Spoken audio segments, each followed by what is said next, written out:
이사야 28장. 교만의 면류관 에프라임의 술 취한 자들에게 화로다.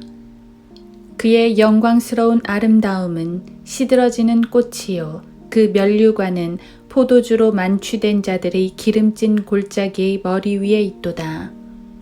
보라, 주는 능하고 강한 자를 가지셨나니 그는 우박이 쏟아지는 폭풍우와 멸망시키는 폭풍같이 거센 물들이 넘쳐 흐르는 홍수같이 그 손으로 땅에다 던지시리라.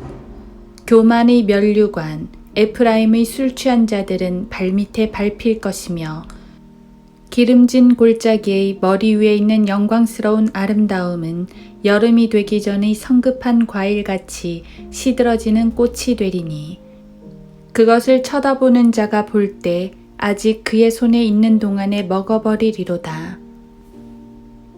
그날에 만군의 주께서 그의 백성의 남은 자들에게 영광의 면류관과 아름다움의 화관이 되실 것이요 재판 가운데 앉은 자에게는 심판의 영이 되시며 싸움을 성문으로 돌이킨 자들에게는 힘이 되시리로다. 그러나 그들 역시 포도주로 인하여 길을 잘못 들어섰으며 독주로 인하여 길을 벗어났도다. 제사장과 선지자는 독주로 인하여 길을 잘못 들어섰으며 그들이 포도주를 마셔버렸고 그들이 독주로 인하여 길을 벗어났도다. 그들은 환상을 잘못 보고 심판에 있어 과오를 범하는도다. 모든 식탁에는 토한 것과 더러운 것이 가득하며 깨끗한 곳이 없도다. 그가 누구에게 지식을 가르치며 그가 누구에게 교리를 깨닫게 해줄 것인가. 젖을 떼고 젖가슴에서 물러난 자들에게로다. 명령을 명령 위에 반복해야 하고 명령을 명령 위에 반복하며 줄을 줄 위에 반복하고 줄을 줄 위에 반복하여 여기서도 조금 저기서도 조금 하니 이는 그가 더듬는 입술과 다른 언어로 이 백성에게 말씀하실 것임이라. 그가 그들에게 말씀하시기를 이것이 너희가 피곤한 자로 쉬게 하는 쉼이며 이것이 기운을 새롭게 하는 것이라 하셨으나 그들이 들으려 하지 아니하였도다. 그러나 주의 말씀이 그들 위에 임하시어 명령을 명령 위에 반복하고 명령을 명령 위에 반복하며 줄을 줄 위에 반복하고 줄을 줄 위에 반복하여 여기서도 조금 저기서도 조금 하셨으니 그들로 가서 뒤로 넘어져 부러지며 덫에 걸리고 붙잡히게 하려 하심이다.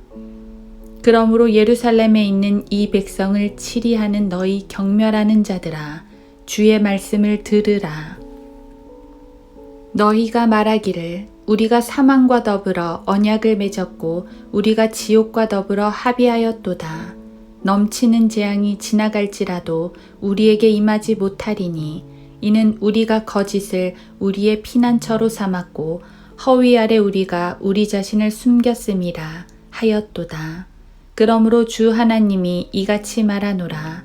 보라, 내가 시온의 한 돌을 기초로 두었나니 시험받은 돌이요 귀한 모퉁이 돌이며 단단한 기초라. 믿는 자는 다급하게 되지 아니하리라.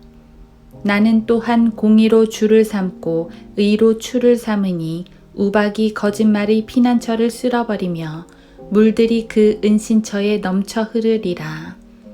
사망과 더불어 맺은 너희 언약이 무효화되며 지옥과 한 너희의 합의가 서지 못하리니 넘치는 재앙이 지나가면 너희가 그것에 짓밟힘을 당하리라. 그것이 나갈 때부터 너희를 잡으리니 아침이면 아침마다 낮마다 밤마다 그것이 지나칠 것이요 그 소식을 깨닫기만 해도 괴로움이 되리라. 이는 침상이 짧아서 사람이 자신을 그 위에 펼 수도 없으며 이불이 좁아서 자신을 그것으로 쌀 수도 없음이라. 주가 프라심 산에서와 같이 일어나며 기브온 골짜기에서와 같이 진노하며 그의 일, 곧 그의 기이한 일을 행할 것이며 또 그의 역사, 곧 그의 기이한 역사를 이루리라. 그러므로 이제 너희의 결박들이 견고해지지 않도록 너희는 조롱하는 자들이 되지 말라. 이는 내가 만군의 주 하나님으로부터 멸망을 들었음이니 온 땅에 결정하신 바니라. 너희는 귀를 기울여 내 음성을 듣고 경청하여 내 말을 들으라. 쟁기질하는 자가 씨 뿌리려고 종일 쟁기질만 하겠느냐?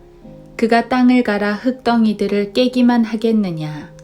그가 지면을 평평하게 하였으면 회향들을 뿌리고 커민을 흩어 뿌리지 않겠으며 줄지은 밀과 정한 보리와 호미를 제자리에다 뿌리지 않겠느냐? 이는 그의 하나님께서 그에게 바르게 분별하도록 지시하시고 그에게 가르치심이라.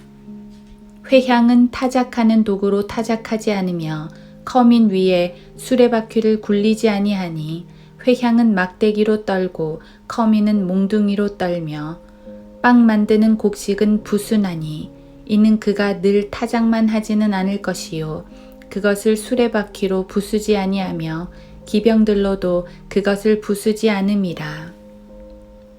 이것은 또한 만군의 주께로부터 오나니 그의 계획은 경이롭고 그의 역사하심은 탁월하시도다.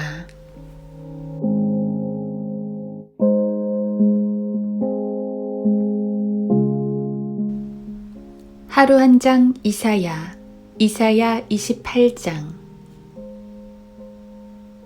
그러므로 주 하나님이 이같이 말하노라. 보라, 내가 시온의 한 돌을 기초로 두었나니 시험받은 돌이요 귀한 모퉁이 돌이며 단단한 기초라. 믿는 자는 다급하게 되지 아니하리라. 이사야 28장 16절. 이 말씀은 바로 앞에 있는 구절과 연관해 읽어야 합니다. 우리가 사망과 더불어 언약을 맺었고 우리가 지옥과 더불어 합의하였도다. 넘치는 재앙이 지나갈지라도 우리에게 임하지 못하리니. 15절. 예루살렘은 엄청난 고난을 받게 되는데 그 고난을 이겨내기 위해 하나님 아닌 다른 존재를 의지합니다. 그 존재가 자기를 보호해 줄 테니 넘치는 재앙이 지나갈지라도 임하지 않을 것이라고 자신을 합니다. 하지만 그들이 의지하는 그것이 무엇이든 하나님께서는 그것을 사망과 지옥이라고 말씀하십니다. 그들은 보호자를 찾겠지만 그 보호자는 그들에게 멸망만 가중시킬 것이기 때문입니다. 그래서 18절에서는 사망과 더불어 맺은 너희의 언약이 무효화되며 넘치는 재앙이 지나가면 너희가 그것에 짓밟힘을 당하리라고 말씀을 하십니다. 하나님 아닌 무엇인가를 의지하면 그것은 결국 멸망으로 돌아온다는 것입니다. 이스라엘은 항상 하나님 아닌 다른 존재를 의지했습니다. 이사야 당시 아시리아를 대적하기 위해 이집트를 의지하는 모습이 그랬고 예수님 당시 로마를 의지하는 모습이 그랬습니다. 유대인들은 역사상 많은 나라들에서 박해를 당했습니다. 그때마다 그들은 살기 위해 누군가를 의지했습니다. 때로는 자기들의 돈을 의지했고요. 지금 유대인들이 세계 경제를 좌우하는 것은 생존을 위한 자구책으로 돈을 선택했기 때문입니다. 하지만 그들은 그들의 주이신 그리스도를 선택하지 않았습니다. 그리고 그들이 선택한 모든 것들은 결코 그들을 구하지 못했습니다. 예수님께서는 주님을 거절하는 유대인들에게 내가 나의 아버지의 이름으로 왔으나 너희가 나를 영접하지 아니하는도다. 만일 다른 자가 자기 이름으로 오면 너희는 그를 영접하리라. 요한복음 5장 43절라고 책망하셨습니다. 이 말씀에 따라 그들은 적그리스도를 영접할 것입니다. 그들이 의지하는 것이 어떤 민족이든지 재물이든지 적그리스도든지 그것들은 결국 그들에게 사망과 지옥이 되었고 또 될 것입니다. 주님이 요구하시는 것은 단 하나, 시온에 두신 한 돌, 반석을 의지하라는 것입니다. 그 반석은 바로 예수 그리스도이십니다. 그 반석은 믿지 않는 자들에게는 시험받은 돌이었지만 결국 귀한 모퉁이 돌이 되셨고 단단한 기초가 되셨습니다. 우리 믿음의 기초이십니다. 우리는 그리스도라는 반석 위에 굳게 서야 합니다. 그러면 홍수가 나도 무너지지 않습니다. 마태복음 7장 25절. 그 반석은 매우 튼튼하기 때문입니다. 이 반석을 믿으면 다급하게 되지 않는다고 했습니다. 예수 그리스도를 믿으면 심판이 올 때 다급해지지 않습니다. 그분이 우리의 구주이시기 때문입니다. 그리스도를 믿으면 고난이 올 때 다급해지지 않습니다. 그분이 우리의 인도자요 또 보호자이시기 때문입니다. 그리스도를 거절하는 모든 죄인들은 그들이 무엇을 붙들든지 사망과 지옥을 붙드는 것입니다. 반면 그리스도를 붙들면 생명을 붙드는 것이요 영원한 하늘나라를 붙드는 것입니다. 모든 것이 예수 그리스도 안에 있습니다. 우리를 그 반석 위에 굳게 세워주신 하나님께 오늘도 감사를 드립니다.